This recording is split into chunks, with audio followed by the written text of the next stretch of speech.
Hi everybody, I am going to talk to you for a minute about Tenet 1, confidentiality of the Code of Professional Conduct from the Registry of Interpreters for the Deaf. I've been reading through your questions and your comments to each other, and so instead of typing individual comments to many things that are actually being repeated, I'm just going to talk to you about kind of the overall, and I may go through some of the questions. So first of all, hopefully you downloaded the Code of Professional Conduct from RID's website. You go to www.rid.org and look up for the Code of Professional Conduct. And tenet number 1 is confidentiality. Interpreters adhere to standards of confidential communication. Now they give us a guiding principle, and the guiding principle helps us understand exactly what they mean, and then they're going to give us illustrative behaviors that even go into more detail. So it says the guiding principle tells us interpreters hold a position of trust in their roles as linguistic and cultural facilitators.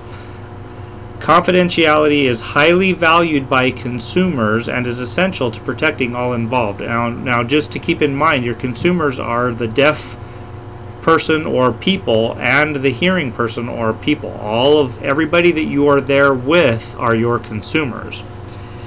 Now, continuing with the guiding principle, each interpreting situation, such as elementary, secondary, and post-secondary ed, legal, medical, and mental health, has a standard of confidentiality. And that's true because there are some places like K through 12 that here in California, we're legally mandated to report things. Somebody was talking about in one of the discussion threads. You're legally mandated to report any abuse at home or threats of suicide or killing somebody else. You have to go to your boss and let them know. You're a mandated reporter. Okay. Under reasonable interpreter standards, professional interpreters are expected to know general requirements and applicability of various levels of confidentiality. And going back to that too, you all know here in California too, we have medical privacy laws as well that makes it so that you are to keep all of your information confidential. Exceptions, this is where some of you are kind of getting a little bit too hard-lined about what are some of the flexibilities that we have to take into consideration. Exceptions to confidentiality include, for example, federal and state laws, so that's obvious. Any laws that there are in place, if we're required to talk about an interpreting situation, such as some of you have asked if you get subpoenaed to court. The answer is when you get subpoenaed to court, you're not a witness for what actually happened. However, what they're going to possibly be checking with you is how you interpreted the information, such as the Miranda rights, and if you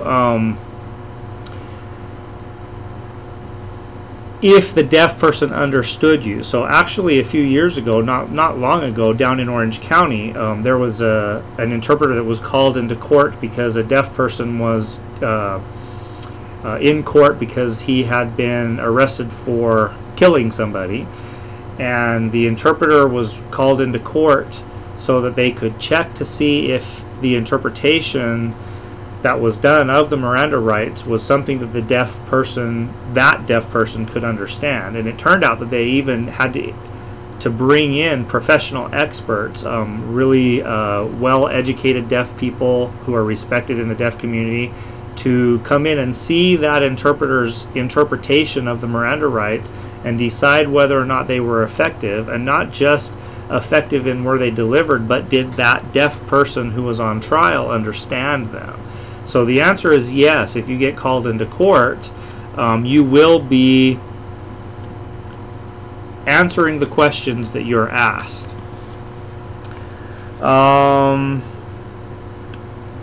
All right, on the illustrative behaviors, 1.1 says, share assignment-related information only on a confidential and, in quotes, as-needed basis with people like supervisors, interpreter team members, members of an educational team, and hiring entities. So let me go into a little bit of detail about that.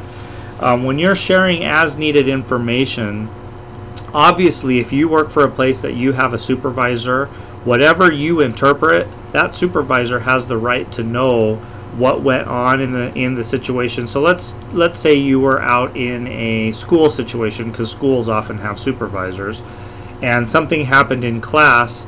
Your supervisor could ask you what happened with Davy Jones, the deaf student, and Mr. Smith, the teacher. And you would need to tell the situation to the supervisor, because you have information that could be useful, and you were there to see what was going on, and in this case you are hired by the school, and so you are an employee of the school.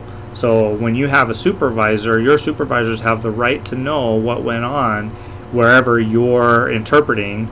And so keep that in mind, that if your supervisor needs something specific from you, some information or whatever, you can share that information with them because they're your boss. All right, interpreter team members. Sometimes you're working with a teammate and you might share something about the situation that's important for the teammate to know. Like, maybe don't get up and leave the room when so-and-so is talking, because when he talks it makes him mad when people get up and move.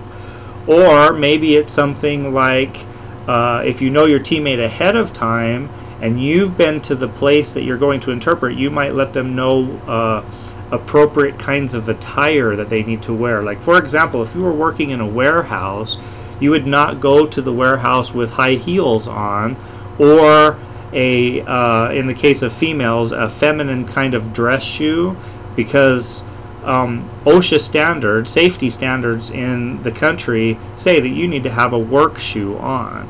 And also, you wouldn't want to wear something that of a material that's going to be easily snagged, because if you're walking through a warehouse, you never know what you'll actually run into, and you don't want to snag your clothes, which could be a safety hazard for you.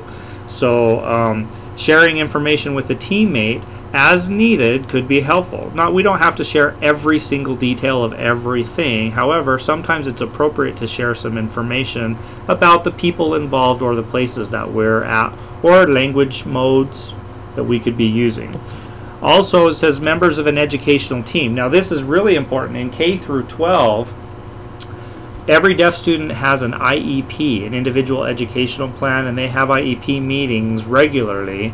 And you, as the interpreter, would be somebody who would share appropriate information to help this deaf student's education be better. You would share that information with the educational team. Now, what you want to try to avoid when possible is to not actually be the working interpreter at the IEP meeting. Have somebody else interpret the meeting itself so that you can be a participant in the meeting as representing the interpreters for that deaf student. So sometimes you would share information about teachers, about subject matter, and about the student and his or her abilities in an IEP meeting. Okay? All right. So there are exceptions to the confidentiality of you never say nothing to no one. That's a good rule to follow. However, there are appropriate times when we share information. So what you don't want to do is go blabbing every interpreting situation that you've ever been in, or any interpreting situation that you've been in. If you blab that information, then you're breaking confidentiality rules.